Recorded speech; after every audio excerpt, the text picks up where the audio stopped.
En 4 mois, nous avons quand même fait de grands pas. D'abord, avec le Conseil présidentiel, nous avons établi le comité de pilotage qui lancera le mardi 12 novembre, lancera ses premières activités. Mais surtout, nous avons eu la bonne nouvelle hier que nous avons pu sécuriser le financement adéquat pour permettre au comité de faire son travail.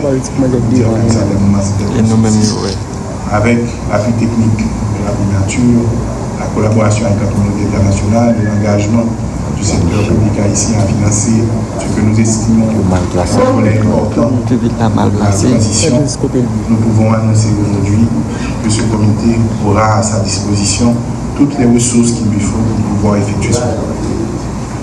Nous avons pu aussi en 7 mois mettre sur pied le conseil électoral, bien que n'ayant que 7 mois, mais nous sommes convaincus que le conseil présidentiel travaille d'arrache-pied pour pouvoir assurer que le conseil ait toutes les capacités qu'il lui faut pour pouvoir avancer très vite dans le mandat qui lui a été donné. Ces 2 chantiers envoient un signal très clair aux politiques. Malgré la crise sécuritaire, nous allons avancer vers les élections.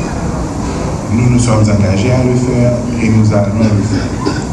Ils envoient un signal très clair aux politiques que c'est le moment pour vous de venir participer activement et constructivement dans ce dialogue sur la Constitution, mais aussi c'est le moment de commencer à vous organiser pour vous préparer à aller aux élections, à mobiliser, à sensibiliser la population pour que nous puissions une fois pour toutes rompre avec des décennies de pratiques qui nous ont de manière continue emmenés vers cet abîme que nous vivons aujourd'hui.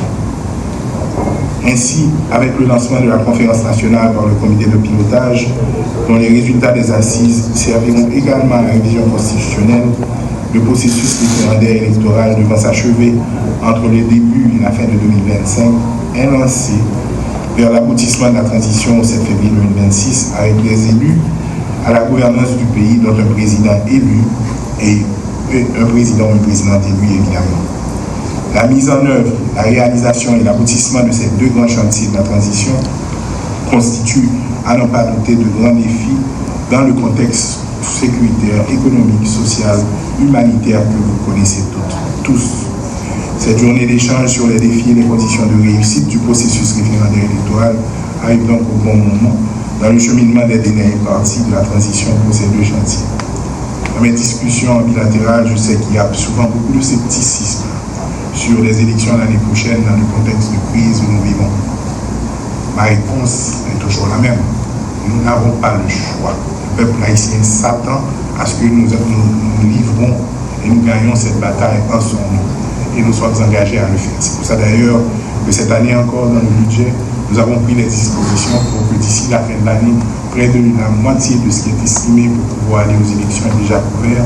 Et nous avons déjà commencé le processus de la mobilisation des ressources supplémentaires pour que nous n'ayons pas de problème de ressources de mouvement. C'est pour ça d'ailleurs que nous avons renforcé notre équipe pour pouvoir donner l'accompagnement qu'il faudra au CEP, au conseil, pour que lui aussi puisse faire son travail dans un environnement qui lui permettra quand même d'arriver et de maintenir un calendrier qu'il aura déterminé, j'espère, dans les prochaines semaines.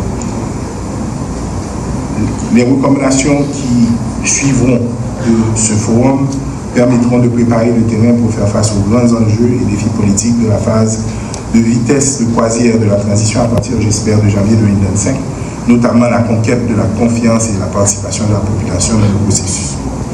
Plus que jamais, je pense qu'il est important que les 2 branches de l'exécutif développent des attitudes cohésives, consensuelles et coordonnées pour résoudre dans une large mesure les questions sécuritaires et humanitaires afin de permettre à toute la population, dont les déplacés en âge de voter, de jouir et d'exercer conformément et librement leurs droits et devoirs citoyens tels qu'ils seront garantis par la Constitution révisée, la Déclaration universelle des droits humains et son pacte relatif aux droits civils et politiques, la Déclaration américaine des droits de l'homme ainsi que la Convention des Nations unies contre toute forme de discrimination à l'égard des femmes. Nous continuons à avancer et nous ne pas faire mal. Nous pouvons aller vers le référendum pour 2025. Pas bien pour nous, c'est en février 2026, la Constitution a élu le peuple pays qui sortit dans bon genre d'élection, sans magouille, sans violence, sans contestation. C'est garanti ça, je dis. Merci.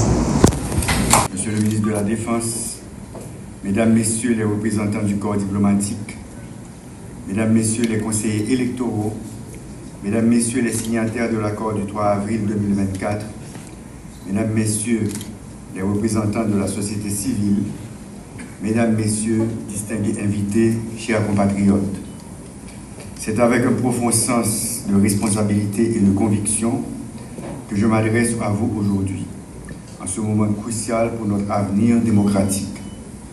Nous sommes réunis ici dans le cadre d'une journée d'échange dédiée à un chantier majeur de la transition, le processus référendaire et électoral qui s'annonce.